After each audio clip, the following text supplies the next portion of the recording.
Thank you, McKenzie. Now let's talk some Husker volleyball as the women of the team are facing some hate following a recent tough loss. Abusive behavior happens in social media. It almost cuts a little deeper.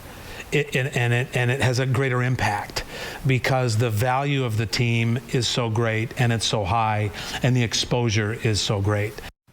Tonight, some players fighting back after some personal online attacks.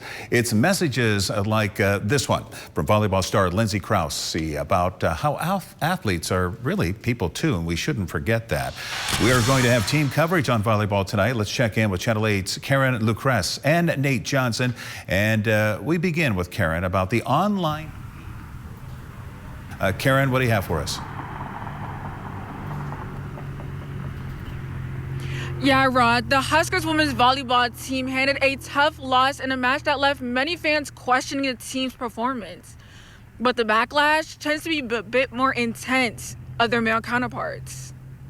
On the court, the Huskers women's volleyball team faced Penn State, receiving intense commentary, and while they fought hard, they fell short on Friday. But the fallout sparking more than just post-game analysis. Critics flooding social media with comments, directing harsh comments towards the athletes, questioning their skills and even their commitment. I have opened my phone to so many negative videos about myself, my team, other girls on other collegiate teams, and I'm so sick of it. Many players like Harper-Murray taking to social media to address the intense backlash and to stand up for themselves in a public way.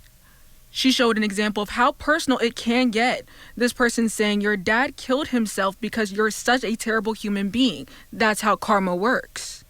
Her dad did die years ago, but from cancer when Harper was a little girl. This type of backlash and hate is quite new and raises important questions about how women's sports are perceived compared to men's. I sat down with UNL Associate Professor John-Sharder and UNL lecturer erin-sorensen. It's easier to take shots at women than it is at men. I hate to say that, but we know that's true. And so I think women take the brunt of it because, and I don't think it's all just men, but I think some people find it more comfortable and they find it's okay.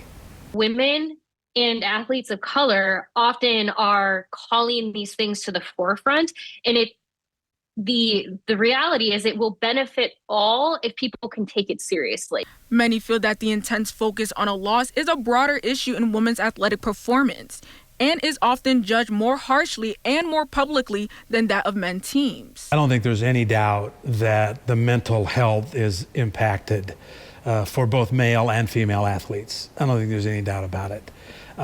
We're concerned about all of them, and especially concerned about the really awful social media abuse of women.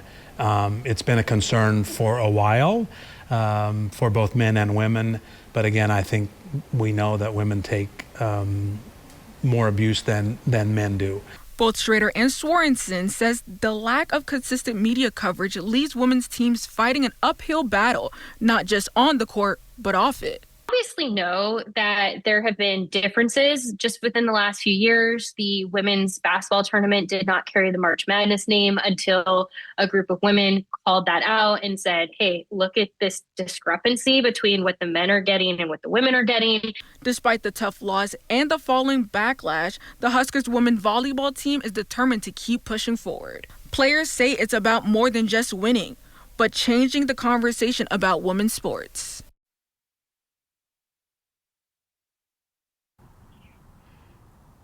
Now, after the backlash, fans and fellow players flood Harper-Murray's comments, even grabbing the attention of WNBA Chicago Sky Angel Reese.